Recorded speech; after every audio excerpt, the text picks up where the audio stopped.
अब यहाँ तक आ ही गए हैं तो हमारे चैनल को सब्सक्राइब जरूर करें और नीचे दिए गए बेल आइकन को जरूर दबाएं ताकि हर खबर सबसे पहले पहुंचे आप तक। नमस्कार, मैं हूं आकर्षण उपल और इस समय आप ये सीधी तस्वीरें देख रहे हैं करनाल के मानव सेवा संघ से, जहां पर आपको बता दें कि कांग्रेस सरकार में पूर्व विधानसभा अध्यक्ष रहे कुलदीप शर्मा और करनाल से चुनाव लड़े त्रिलोचन सिंह आज मीडिया से रूबरू हो रहे हैं, सवालों के जवाब देंगे। आप सभी लोगों से अपील, जो भी लोग इस वीडियो को, इस खबर को देख रहे हैं, इसे साथ के साथ ज़रूर शेयर करें। आप देरी से आए, क्या बात होगी? कितनी देर से? आधा घंटा हो गया। 11:30 बजे कहा था। हाँ जी, 15 मिनट। पौने 12। ये कोई सवाल नहीं है। इतनी तो मेरा और आपका प्यार है कि हम एक दूसरे का इंतजार कर सकते हैं। सवाल पूछो। आज का मुद्दा क्या है सर, किस लिए प्रेस वार्ता करनी जरूरी समझी आप? देखिए, देश की राजनीति, देश का लोकतंत्र, बोलो नहीं कोई। देश की राजनीति, देश का लोकतंत्र एक बड़े गंभीर चुनौतियों के दौर से गुजर रहा है।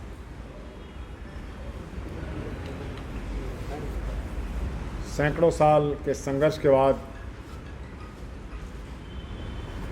जो स्वतंत्रता हमने हासिल की, आज उस पर खतरा और खतरे के बादल बन रहे हैं।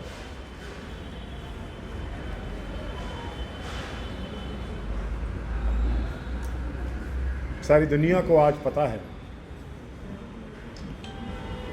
कि इजरायली कंपनी पेगासस, जो एक ऑर्गेनाइजेशन NSO जिसको कंडक्ट करती है, उसका इस्तेमाल भारत में हुआ है। पिछले 5 दिन से संसद चल नहीं रही।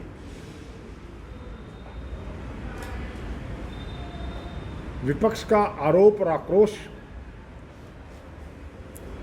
इस बात पर है कि प्रधानमंत्री या देश के गृह मंत्री ने अभी तक पेगासस के बारे में कोई बयान तक नहीं दिया है।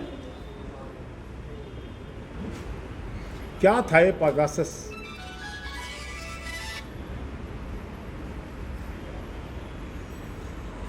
ये एक ऐसा यंत्र था जिसके बारे में आप सभी जानते हैं, जो कि स्नूपिंग या जासूसी के लिए इस्तेमाल होता है। और 313 ऐसे आदमी इस देश में छांटे गए, including Rahul Gandhi, supreme court के चीफ जस्टिस और विभिन्न संस्थाओं से जुड़े लोग और राजनीतिक और आपकी खुद की संस्था से जुड़े हुए पत्रकारों के फोन टैप किए गए। सरकार इस बात की जवाब देने की भी परिस्थिति में नहीं है कि उन्होंने पेगासस खरीदा था या नहीं खरीदा था। इजराइल, जहां ये पेगासस बनता है, जहां की वो NSO है, उन्होंने इंक्वायरी लॉन्च कर दी। जैसे राफेल के ऊपर हिंदुस्तान ने तो कोई इंक्वायरी नहीं की, लेकिन राफेल की गड़बड़ी के ऊपर फ्रांस की अदालत में इंक्वायरी लॉन्च हो चुकी।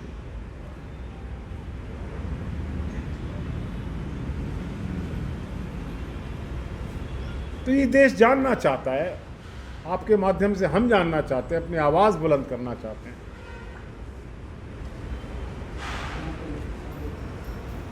कि इस देश के अंदर स्नूपिंग टेररिस्ट की हो कोई बात नहीं, एंटी नेशनल ऑर्गेनाइजेशंस की हो कोई बात नहीं, होनी भी चाहिए।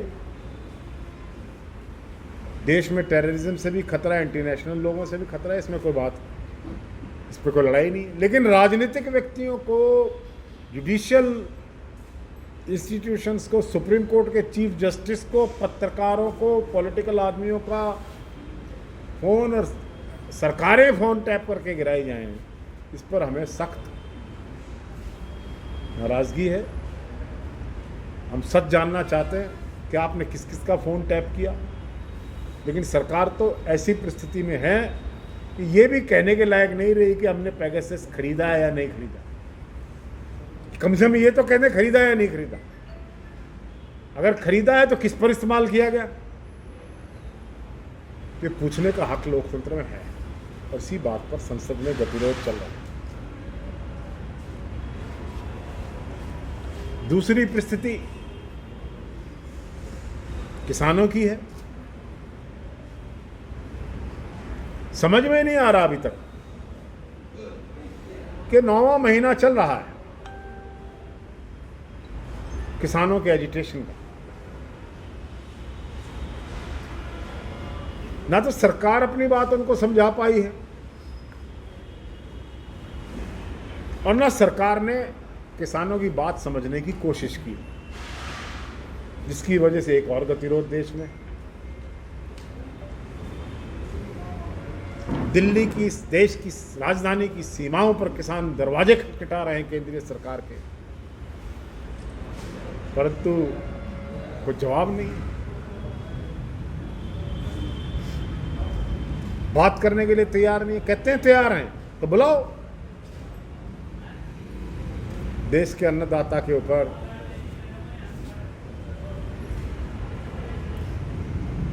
अब 2022 आ रहा है, 4 महीने बाकी हैं, 2022 भी आ जाएगा। देश के प्रधानमंत्री ने सन 2015 में यह कहा था कि 2022 तक देश के किसानों की आमदनी दुगनी कर देंगे। कहा था कि नहीं कहा? किसानों की आमदनी दुगनी नहीं, दुगना क्या हो? दुगना हो गया पेट्रोल का भाव, दुगना हो गया डीजल का सबसे ज़्यादा इस्तेमाल करने वाला किसान, डीजल का भाव, दुगना हो गया हर घर में जो देश में 53 करोड़ गैस कनेक्शंस हैं, वो सिलेंडर जो 400 रुपये से कम भाव का कांग्रेस की सरकार में मिलता था सब्सिडी समेत, वो आज 800 रुपये से ऊपर चला गया, दुगने हो गए। बाकी जो दालें हैं, तेल है, खाने का तेल है, क्या उसके भाव दुगने नहीं हो गए? 200 रुपये से ऊपर की बोतल लगा, हर चीज का भाव बढ़ गया, दुगना हो गया। धन्यवाद प्रधानमंत्री जी का, कुछ तो दुगना किया। लेकिन किसान जो सरकार के सामने हाथ फैलाए बैठा है, उसकी आमदनी दुगनी नहीं।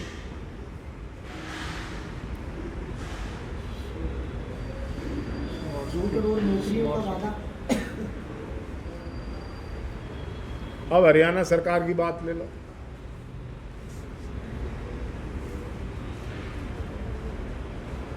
देखिए, मुख्यमंत्री जी से लोगों का संपर्क हो जाए ऐसा तो संभव ही नहीं है। मुख्यमंत्री जी ने एक अपना प्रतिनिधि यहाँ बिठा दिया है। ठीक है, मुख्यमंत्री के पास व्यस्तताएं होती हैं, सारा प्रदेश देखना होता है, लेकिन जिन लोगों ने उनको मुख्यमंत्री होने का गौरव प्रदान किया है, क्या उन लोगों का कोई हक नहीं है? ये स्मार्ट सिटी बना के डिक्लेयर कर दिया।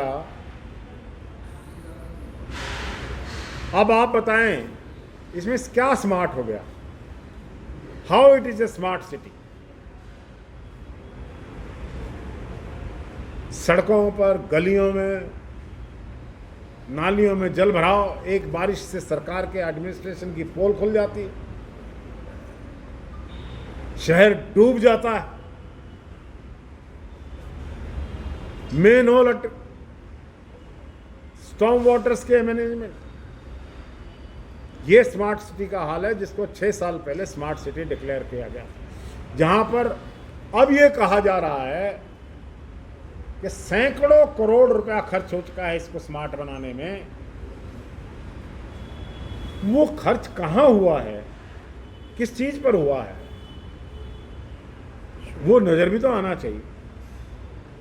वो नजर नहीं आ रहा। ऐसे परिप्रेक्ष्य में मैं सरकार से जानना चाहता हूं, मुख्यमंत्री जी से जानना चाहता हूं, एडमिनिस्ट्रेशन से जानना चाहता हूं, प्रशासन से, जो लोग सरकार चला रहे हैं उनसे जानना चाहता हूं कि मेरी चुनौती है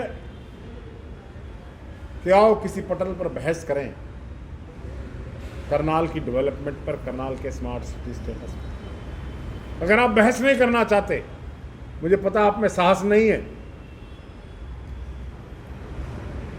आप जनता को फेस कर नहीं सकते, तो मेरा निवेदन है श्वेत पत्र जारी कर दो कि हमने ये कर दिया, स्मार्ट सिटी में 800,000 करोड़ रुपए यहाँ खर्च हो गया, ठीक है दिखाओ।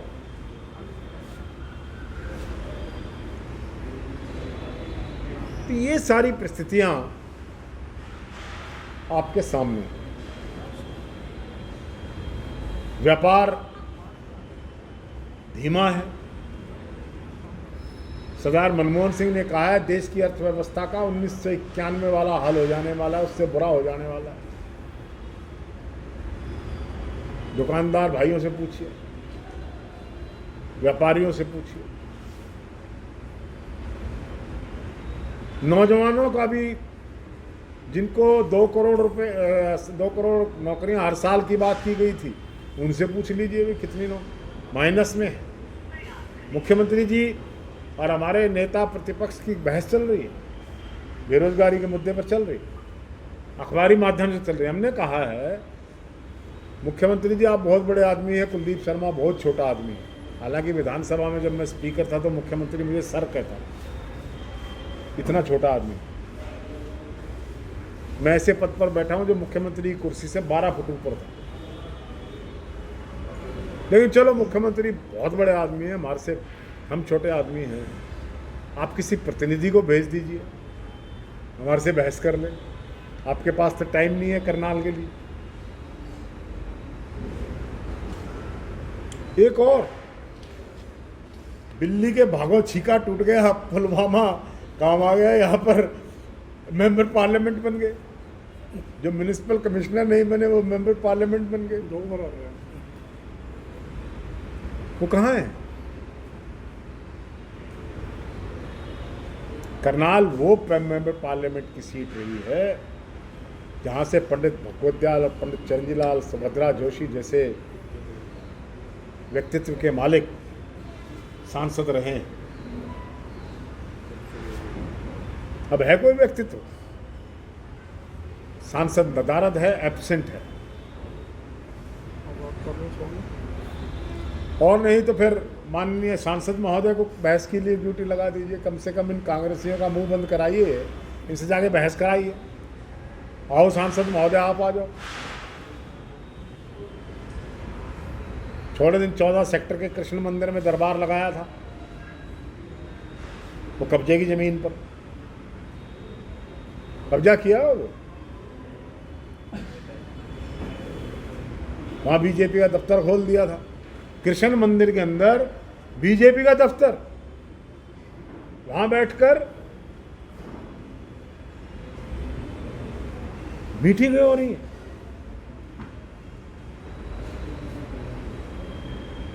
मैंने कहा इतने नजदीक भगवान के ना जाओ, क्योंकि सच्चाई पता है भगवान को। फिर वहां से भी अपना टांडा टीरा कहते हैं हमारी देसी भाषा में, उठा के भाग गए। अब कहाँ हैं? अगर करनाल के आप 50 पत्रकार महोदय बैठे हैं, अगर आपको सांसद से मिलना तो बोलो कहाँ मिले, बताओ।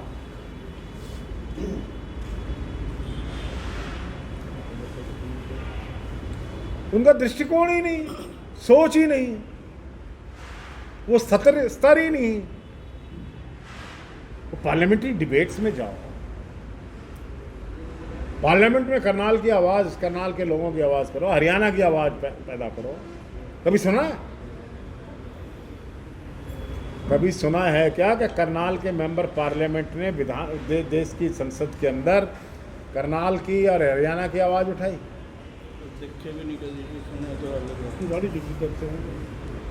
हाँ, जब गाली देनी हो तब वो करनाल आते हैं।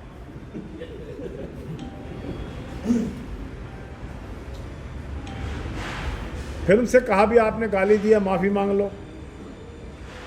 तो कहते गाली मैंने रोज देनी, रोज कौन माफी मांगेगा? कहता 5 साल में गाली दे दूं, इकट्ठी मांग लूंगा। जब लोग नमस्ते करेंगे 5 साल बाद, तब कहता मैं माफी मांग लूं। इतने तो मन तो रोज देनी है, रोज कैसे मेंबर पार्लियामेंट माफी मांगे? क्योंकि उसकी एजुकेशन नहीं है, उसका कोई राजनीतिक सोच नहीं है, उसका कोई राजनीतिक स्तर नहीं है कि इस प्रकार की गाली वाली भाषा वो इस्तेमाल करते हैं। खैर, उनको मुबारक हो। जो गाली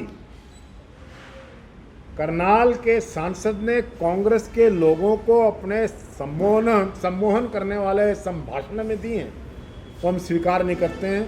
मान लिया गुरु नानक जी से पूछा था, महात्मा बुद्ध से पूछा था कि अगर तुमको गाली दे तो तुम क्या कहोगे? कहता मैं स्वीकार नहीं करूंगा। तो कहाँ जाएगी वो गाली? वहीं जाएगी जिसने दी। तो जिसने ये गाली दी, ये गाली उन्हीं के ऊपर गई है। कांग्रेस ने तो स्वीकार किया। हमें तो पता, हम ऐसी भाषा का इस्तेमाल नहीं कर सकते। गंभीर चुनौतियां हैं हरियाणा के सामने। हरियाणा के मुख्यमंत्री हरियाणा प्रदेश के लिए कोई भी नया बड़ा प्रोजेक्ट नहीं लेकर आ पाए। करनाल का हवाई अड्डा बनना था, हिसार का बन रहा है, कभी कहीं बन रहा है, कभी कहीं बन रहा है। रोज अखबारों में बयान आते हैं, ये करेंगे, वो करेंगे, ये करेंगे, वो करेंगे। दरअसल हरियाणा के मुख्यमंत्री ऐसे हैं कि जो इनको अफसर पढ़ा देते हैं। मेरा सीधा इशारा है, अफसरशाही उन पर हावी। जो उनको पढ़ा देते हैं, सिखा देते हैं, वो बोलते हैं। और जब अपनी सोच से बोलते हैं तो उसका एक उदाहरण ये है कि अगर वो बाजार से गुजर रहे हो और अमरूद की रेडी देख लें तो प्रेस कॉन्फ्रेंस में जाके बयान देंगे कि आगे से हम अमरूद लगाएंगे। उनकी ऐसी सोच, पता नहीं, भाग्य की बात। शर्मा जी, अभी एक चंडीगढ़ का अखबार छपा था कि सीएमओ को एक पीआरओ एजेंसी का संचालक चला रहा है, जो मीडिया के बारे में एडवाइस है, मतलब उल्टी है।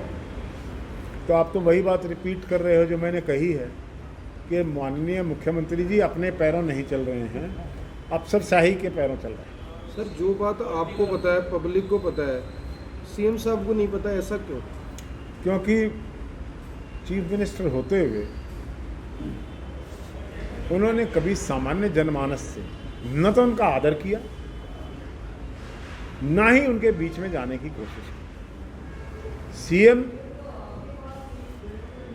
और लोगों के बीच में आयरन कर्टन है, आयरन कर्टन, जिसकी वजह से वो उस कर्टन के पल्ली तरफ नहीं देख पाते और अधिकारी उनको चारों तरफ से घेर कर रखते हैं ताकि सामान्य जनता की आवाज़ उन तक ना पहुंचे। इसलिए माननीय मुख्यमंत्री जी अनभिज्ञ हैं। जिस दिन सर करनाल पानी में डूब रहा था, उस दिन सीएम साहब ने स्टेटमेंट दी थी कि दिल्ली अगर नहीं संभल रहा तो हम संभाल लेते हैं। इसको किस तरह से देखते हैं? हाँ, केजरीवाल जी को बोला था। मुझे ये लगता है कि जितनी क्षमताएं माननीय श्री मनोहर लाल खट्टर जी में हैं, दिल्ली संभालने की, पंजाब संभालने की, एक दिन ऐसा आएगा कि माननीय श्री नरेंद्र मोदी जी को हटाकर माननीय श्री मनोहर लाल खट्टर हरियाणा की इस धरती में पैदा हुआ ये महान व्यक्ति ये देश के प्रधानमंत्री पद पर समझकर देश को संभालेगा। दिल्ली की तो बात छोड़िए आप, ही उनमें क्षमता है कि वो देश को संभाल सकते। सर, जब फ़ोन टैपिंग का मामला या इस पर कोई सवाल बीजेपी से पूछा जाता है तो बीजेपी के नेता कहते हैं कि कांग्रेस अपने गिरबान में झांके, क्योंकि फ़ोन टैपिंग के आरोप तो उनकी सरकार में भी लगे हैं। बड़े बड़े मंत्रियों के उस समय फ़ोन टैप होते थे। एक चोर पकड़ा गया, पुलिस ने कहा भी रंगे हाथों पकड़ा गया, तो उसने कहा भी चोरी तो रोज हो रही है शहर में, पकड़ा तो मैं ही गया हूँ, इसने मुझे छोड़ दी थी। जो पकड़ा गया है रंगे हाथों, वो कह रहा मुझे छोड़ दीजिए, चोरी तो शहर में रोज हो रही है। ये तर्क है। संसद के समीप ट्रैक्टर ले जाने के आरोप में राहुल गांधी के खिलाफ मुकदमा दर्ज हुआ है, क्या कहेंगे? राहुल गांधी के खिलाफ ट्रैक्टर या किसान, ये सिंबॉलिक बातें होती हैं। देखिए क्या है, जिस व्यक्ति का मैं बहुत सम्मान करता हूँ उनमें से एक अटल बिहारी वाजपेयी, जिन्होंने राजनीति के मापदंड और स्टैंडर्ड्स रखे। जब देश में पेट्रोल के भाव बढ़े तो वो बैलगाड़ी पर बैठकर संसद गए थे कि नहीं गए थे। जब आलू प्याज के भाव बढ़े तो उन्होंने आलू प्याज की माला पहन ली। ये संकेत हुआ करता है, सांकेतिक हुआ करता है लोकतंत्र। संसद में तो बोल नहीं सकते हैं, वहाँ तो समय मिलता नहीं, संसद चल नहीं रही। तो अगर किसान की आवाज़ में आवाज़ मिलाने के लिए राहुल गांधी ने एक कदम उठाया है, सराहनीय है। एक केस तो क्या, एक काम करो, राहुल गांधी की आवाज़ को दबाने के लिए उनको परमानेंटली तिहाड़ जेल जो है आप भेज दो, लेकिन राहुल गांधी किसानों की आवाज़ फिर भी उठाएंगे, लोगों की आवाज़ फिर भी उठाएंगे। सर डीजीपी हरियाणा लंबी छुट्टी पे चले गए और नया डीजीपी लगाने की तैयारी चल रही है, मामला क्या चल रही है? देखिए, जो डीजीपी हरियाणा के लंबी छुट्टी पर चले गए, ऐसी खबर आई है। मनोज यादव जी वाला जो विवाद चल रहा था, पिछले दिनों उन्होंने आईबी में जाने के लिए खत भी लिखा था, तो फिलहाल मनोज यादव छुट्टी पर चले गए हैं और मोहम्मद अकील को चार्ज दे दिया। देखिए, मेरा ये मानना है कि ये एडमिनिस्ट्रेटिव फैसले हुआ करते हैं। एडमिनिस्ट्रेटिव फैसला सरकार ले, किसके हक में लेती है, किसको डीजीपी बनाती है, ये सरकार का प्रेरोगेटिव है, सरकार के अधिकार क्षेत्र की बात है। शर्मा जी, किसानों के खिलाफ देशद्रोह के मामले दर्ज हो रहे हैं। जैसे आप देखो कि अन्नदाता है जो अपने हक की लड़ाई लड़ रहा है, डिप्टी स्पीकर की गाड़ी के ऊपर तोड़फोड़ करने के मामले में 100 किसानों के ऊपर देशद्रोह के मामले दर्ज हो। क्या ये मतलब सरकार का इससे क्या समझते हैं कि सरकार क्या चाहती है? देखिए, विपक्ष की किसानों की विरोध की आवाज़ को दबाने के लिए सरकार ने सेक्शन 124A का इस्तेमाल शुरू किया, लेकिन सुप्रीम कोर्ट ने क्या कहा जमानत देते वक्त? जस्टिस DY चंद्रचूड़ और जस्टिस फालियस मारीमान और फुल बेंच ने कि ये कानून तो 75 साल पहले ख़त्म हो जाना चाहिए था। तो सरकार इस कानून का दुरुपयोग कर रही है और इसी वजह से सिरसा के माननीय सेशन जज ने सरकार की फाइल को उठा के फेंक दिया और उन लोगों को करनाल में जितने घपले घोटाले हो रहे हैं उस पर जब पत्रकारों ने मुख्यमंत्री जी आए थे प्रेम प्लाजा में सवाल किया था, तो उन्होंने कहा था कि हर काम तय मापदंड से हो रहा है, यानी सिरे से नकार दिया हर खबर को जो चलती है। देखिए भाई, मैं आप छापेंगे नहीं, मैं कह रहा हूँ आप छाप देना, चल रही है सर, ये तो चल रही है। देखिए, जो कुछ भी भ्रष्टाचार हो रहा है वो उनकी मेहरबानी से हो रहा है, उनके संज्ञान में है ये, उनकी मेहरबानी से, छत्र छाया के नीचे, छत्र छाया उनके आशीर्वाद से।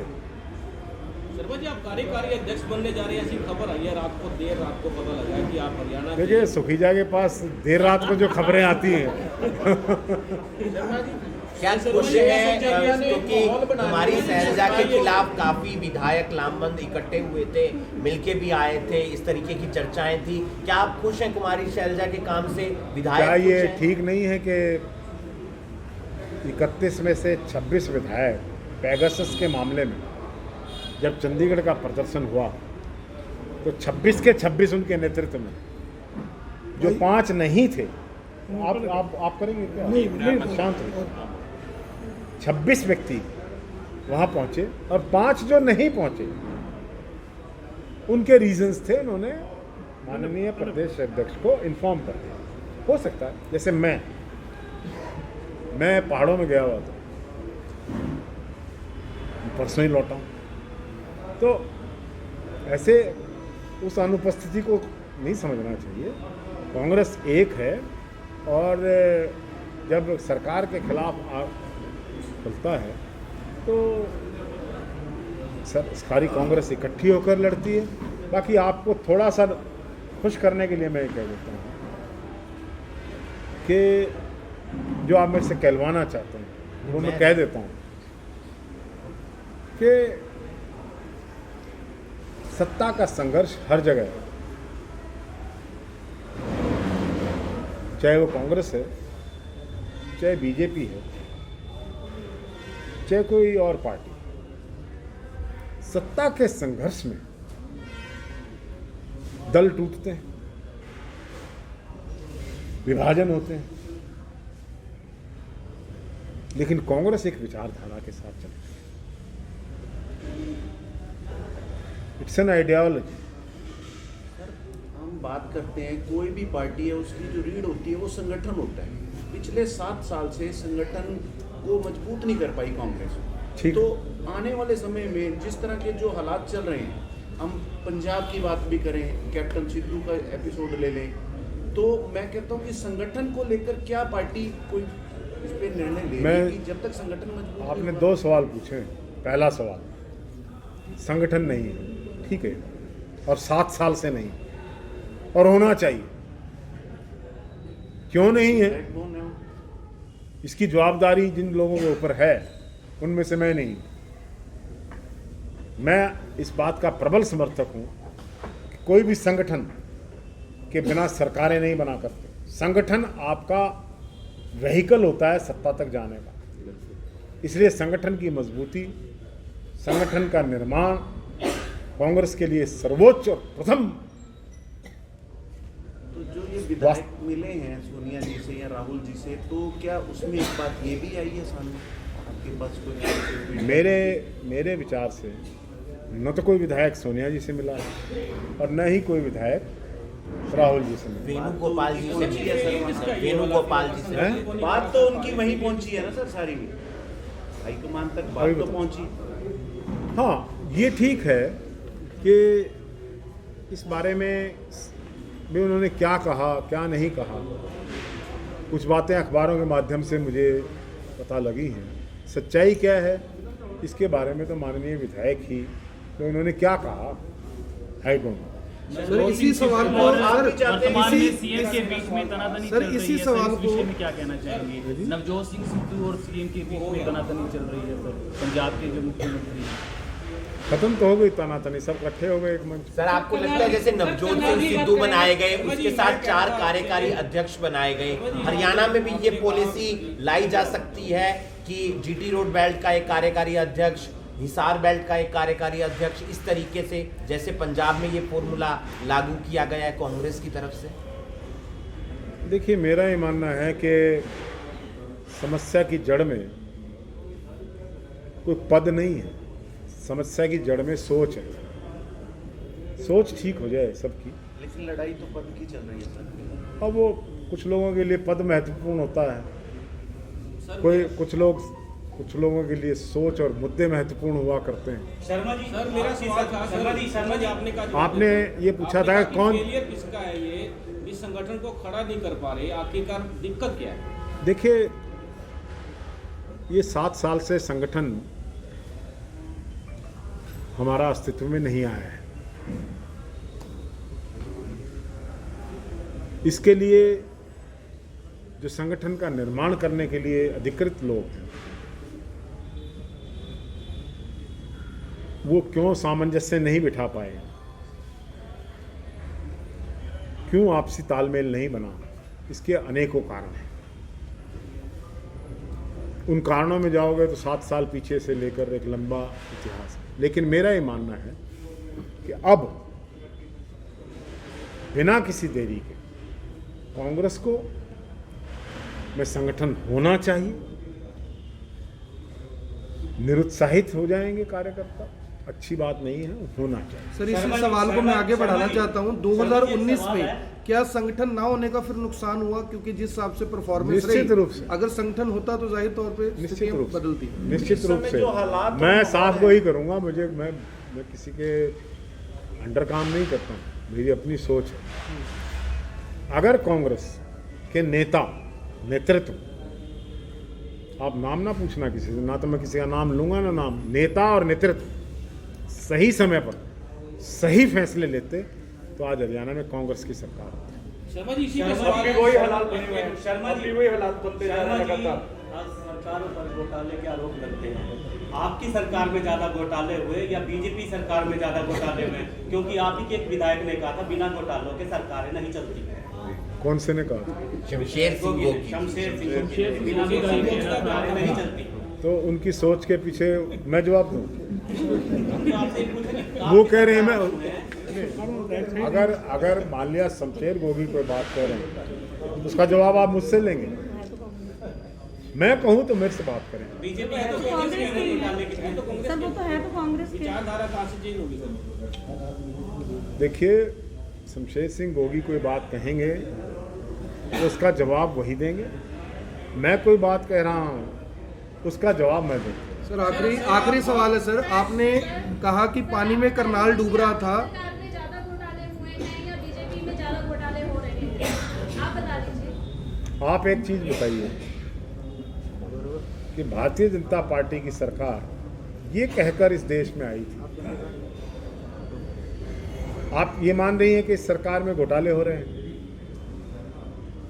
सर ये तो आप ही बताएंगे। नहीं, आप बताइए, क्या आप मान रही हैं कि इस सरकार में घोटाले हो रहे हैं?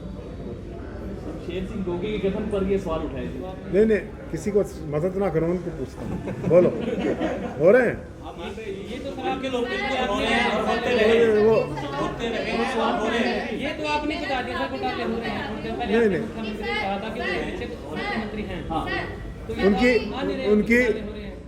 उनके पीछे फिर आप शब्द बदल रहे हैं, उनके पीछे उनकी मेहरबानी है, वो तो आप कुछ कहो, मैंने जो कहना था मैंने कह। कुलदीप शर्मा जी, अच्छा सवाल है, समझे नहीं, मैंने ये पूछा है कि कांग्रेस में ज्यादा घोटाले हुए हैं या बीजेपी में ज्यादा घोटाले हो रहे हैं? दो चीजों का जवाब दूंगा मैं। अन्ना हजारे बैठे थे दिल्ली में, 2011 में आंदोलन किया था, सम्मानित व्यक्ति हैं, भ्रष्टाचार के खिलाफ लड़ाई लड़ते हैं। उस टाइम दो बड़े घोटाले हुए थे, 2G स्पेक्ट्रम हुआ था, जिसको 2,75,000 करोड़ का घोटाला बताया गया था। 1,76,000 करोड़। 1,76,000 क्या हुआ उसका? कोर्ट ने क्या कहा? इमेजिनेशंस थे। कोर्ट ने कहा कोई घोटाला हुआ ही नहीं, हमारी सरकार चली गई, झूठे आरोप पर चली गई, झूठे घोटालों के नाम पर चली गई, और देश की सर्वोच्च अदालत ने कहा है कि घोटाला हुआ ही नहीं। तो कैसे घोटाला हुआ कांग्रेस के राज में, बताओ कौन सा हुआ? फिर कॉमनवेल्थ गेम्स का क्या रिपोर्ट आई इस पे? खिलाड़ियों ने भी मना कर दिया था कि हम भारत नहीं जाएंगे। क्या रिपोर्ट आई? कॉमनवेल्थ गेम्स के ऊपर जो कमीशन उन्होंने बनाया था उसकी रिपोर्ट ये आई है दैट देयर इज नो घोटाला। सर पूरा हरियाणा ODF है, करनाल में स्वच्छता अभियान के नाम पे लाखों करोड़ों रुपए खर्च किए जा रहे हैं, लेकिन जितने भी शौचालय बने हुए सब पे ताले लगे हुए हैं, तो क्या कहेंगे सर? तीसरी बात, आज की सरकार में आपने मान लिया, चलो मैं आपका बहुत धन्यवाद करता हूँ सभी साथियों का कि भी आपने मान लिया घोटाले हो रहे हैं, तो ये तो वो सरकार है जिसने देश के सर्वोच्च पद पर बैठकर ये कहा था कि ना खाऊंगा ना खाने दूंगा।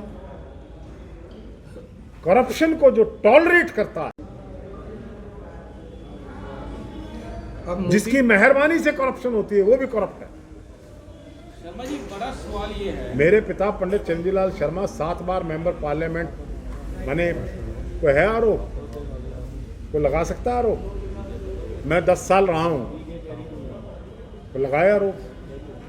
या हरियाणा में कितने लोग ये बात कह सकते हैं? भाई घोटाले हो रहे हैं, सरकार के नॉलेज में है, सरकार की मेहरबानी से हैं, सीधी सी बात। सर चुनाव होना चाहिए या प्रियंका गांधी जिस तरीके से यूपी में एक्टिविटी, ये उनका व्यक्तिगत निर्णय है, हटना उनका व्यक्तिगत निर्णय था और आना उनका व्यक्तिगत निर्णय। सर आखिरी सवाल है, आपने कहा था करनाल पानी में डूब रहा था, बीजेपी वाले तो देखने नहीं आए, किसी को आए तो कांग्रेस वाले भी नहीं देखने, जो पूर्व विधायिका थे वो नहीं आए, सिर्फ त्रिलोचन सिंह थे। त्रिलोचन सिंह ने लड़ा था पिछला इलेक्शन। हाँ जी, और उस यानी कि और कोई नहीं है इनके अलावा करनाल में? नहीं, करनाल से लड़ाई इन्होंने था, चीफ मिनिस्टर को चुनौती इनकी थी। इनके अलावा कोई नेता नहीं है करनाल में? नहीं, जब एक नेता आ गया वो कौन सा सारी उसमें आना होता है। शर्मा जी, रेलवे रोड से देखिए, रोहतक में ये परिस्थिति बनी थी और रोहतक के व्यापारियों ने जमकर उसका विरोध किया था, और तत्कालीन समय पर रोहतक के जो मेंबर लेजिस्लेटिव असेंबली थे श्री मनीष ग्रोवर, उन्होंने उस प्रोजेक्ट को पायलट किया था, नहीं बनना चाहिए। आज वहाँ रोहतक के व्यापारियों से पूछो, जहाँ कंजेशन खत्म हो गया है, रोहतक में फ्लाईओवर पर चढ़ने के बाद रोहतक से बाहर निकल जाओगे, बाजार की यानी समर्थन करते हैं आप इसका? मैं ये समझता हूँ कि हरियाणा के मुख्यमंत्री को व्यापारियों को समझाने की कोशिश करनी चाहिए, क्योंकि वो यहाँ के प्रतिनिधि हैं, और व्यापारियों क्यों ना बने इस बात के लिए मुख्यमंत्री को समझाने की कोशिश करना।